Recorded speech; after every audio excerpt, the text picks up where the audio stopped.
ప్రేమామయుడైన యేసుక్రీస్తు నామములో మీ అందరికీ శుభాలు వందనాలు తెలియజేయచ్చు ఉన్నాను. ప్రియులారా, ఈరోజు దేవుని వాక్యము ఇర్మియా గ్రంథము 11వ అధ్యాయము 3వ వచనము. ఇశ్రాయేలు దేవుడైన యెహోవా సెలవిచ్చున్నదేమనగా, ఈ నిబంధన వాక్యములను విననొల్లని వాడు శాపగ్రస్తుడగును. నీ ప్రేమ లేక, నీ తోడు లేక, నీ బ్రతుకలేనయా, యేసు నేనుండలేనయా. నీ ప్రేమ లేక, నీ తోడు లేక, నీ బ్రతుకలేనయా, యేసు నేనుండలేనయా. ప్రియులారా, ఈ నిబంధన వాక్యములను మనము వినిని ఎడల విశ్వాసము గలవారమయ్యుందుము. విశ్వాసము దేవునికి ఇష్టలుగా చేయును. ఈ నిబంధన వాక్యములను వినుట ద్వారా మనము నీతిమంతులుగా మార్చబడగలము.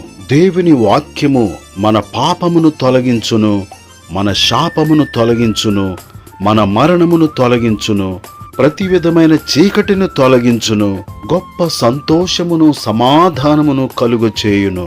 దేవుని వాక్యము ఆశీర్వాదమును కలుగు చేయును, ఆనందమును కలుగు చేయును, ఆదరణ కలుగు చేయును, ధన్యులుగా మార్చును.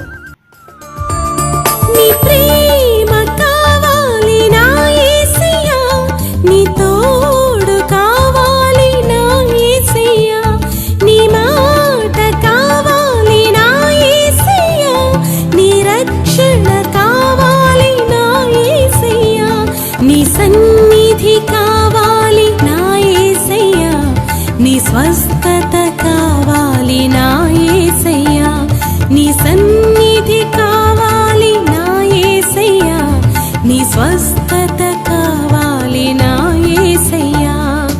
నీ ప్రేమ లేక, నీ తోడు లేక, నీ బ్రతుకలేనయా, యేసు నేనుండలేనయా. ప్రియులారా, దేవుని వాక్యము పరిశుద్ధమైనది. ఆ వాక్యము మనలను పరిశుద్ధులుగా చేయును, మన పరిస్థితులను మార్చును.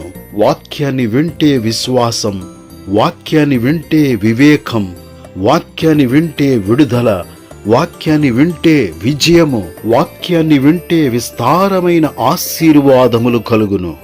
నీ ఆశీర్వాదం కావాలి నా యేసయ్యా, నీ ఆదరణ కావాలి నా యేసయ్యా, నీ ఆత్మ కావాలి నా యేసయ్యా, నీ అభిషేకం కావాలి నా యేసయ్యా, నీ ఫల